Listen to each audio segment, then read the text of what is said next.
చచ్చిపోయింది. మేమిద్దరం అనాథలైపోయాం. మా అమ్మ రోజు గుర్తొస్తుంది. స్నానం చేసేప్పుడు గుర్తొస్తుంది. ఎవరు చేయించారని అన్నం తినిపించింది. స్కూల్కి వెళ్తే రెడీ చేసేది. మా అమ్మ నాకు లేదు. 10 రోజుల నుంచి బెంగ పెట్టుకున్నా.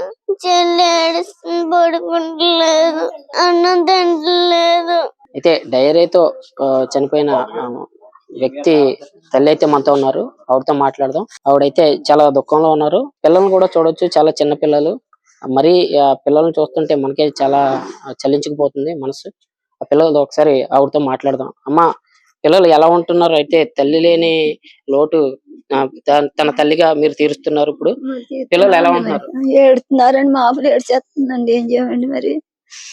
తల్లి మింగేసుకున్నాం కదండి, ఏం చెయ్యం మరి.